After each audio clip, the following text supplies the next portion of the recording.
Hey guys, Manny back here with another video on the CascadeScents fragrance station, and this one is called The Best, the Worst, and the Most Dramatic. Now this is actually a fragrance version of a luxury handbag tag. I was tagged to do this by Tass by Ferisa Natassa, so thank you for tagging me. I'm really excited to do this. It's in Q&A format and there's quite a few questions, so we might as well jump right into it. The first question is, how many fragrances do you own? According to my Fragrantica profile, it's 88, but I know that I have some fragrances that aren't yet on Fragrantica, so I'm going to say around 100. On to question 2, how do you store and organize your fragrances? They're honestly right beside me in my studio, I'll show you. Nothing too spectacular, but I do wish that I had them in some sort of badass cabinet like I know some people do. But other than when I'm shooting, it's actually pretty dark here for the most part. That and it's not super humid and subject to lots of temperature changes, so that's what you kind of want to do if you guys aren't doing that already for storing your fragrances. Third question, what was your first fragrance purchase? I've answered this before, but it's Lacoste Pour Homme by Lacoste. I still love that plum vanilla, inexpensive awesomeness. Still have to restock on it though because I'm definitely out of that OG 100 ml.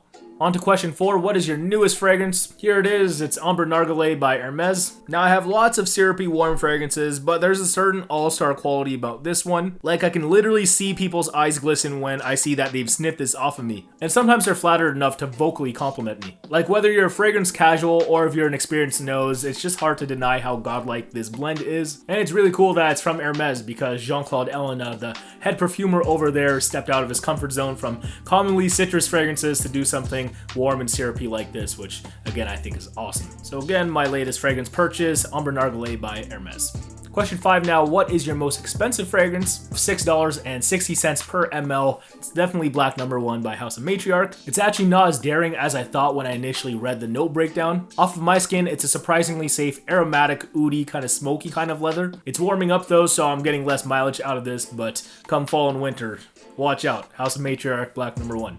On to question 6, what was your most dramatic fragrance buying experience? I guess I lucked out because I don't think I've ever had a bad experience with an essay per se, but the closest thing to dramatic that I guess I've experienced is when I was at Saks on Queen Street West in downtown Toronto. I was at the Christian Dior desk to grab a bottle of Bois d'Argent, but unfortunately they were out. Like I drove 90 minutes to go there because that's the only place that they sell that kind of stuff in the province, which sucks. But as I was leaving, the essay who I was dealing with said that they didn't completely clean out of stock at the back and they had a 250 ml there. So I kind of just YOLO'd it, just said whatever, I'll just get that 250 ml version. And the value is too good for a 250 ml, so I think I looked out overall. But yeah, that's pretty much the most dramatic buying experience I've ever had.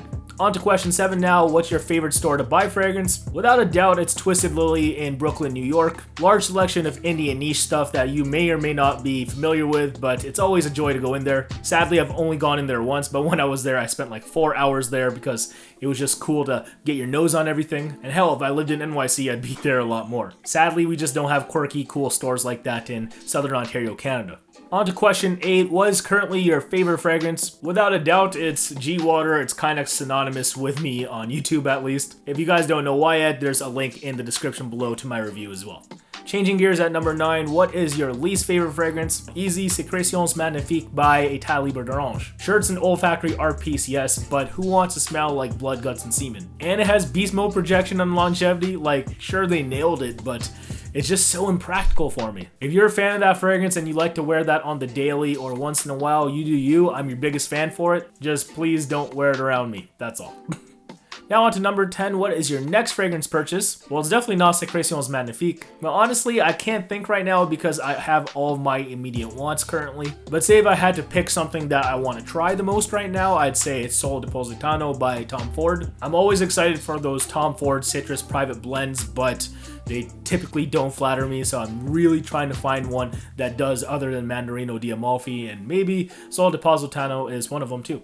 And lastly, question 11, what is your dream fragrance? Again, I own the ones that I want currently right now, but as far as a dream fragrance that I could create, probably just a stronger version of this. Like if it had the same scent development over longer longevity and more projection, I'd be furthermore in love. So yeah, stronger G-Water for the win. And there it is. Thank you guys for tuning into this version of the best, the worst, and most dramatic fragrance tag. Thank you again, Tass by Ferisa Natassa, for tagging me. I really appreciate it. And we're at the point where I'm about to tag someone one of my colleagues here on YouTube and stuff. So I choose you, Ashton Kirkland from Gents. Not sure who else to tag right now, but you guys are more than welcome to do this tag too if you want to. I'll leave the list of questions in the description below too. If you guys enjoyed this video overall, tell me why in the comments and leave me a thumbs up and subscribe if you haven't yet for more great fragrance content. Go see Ashton's version when he comes out with his, and I guess I'll see you next time for whenever I release a video next. Thanks again as always for watching. Take care, peace out, bye.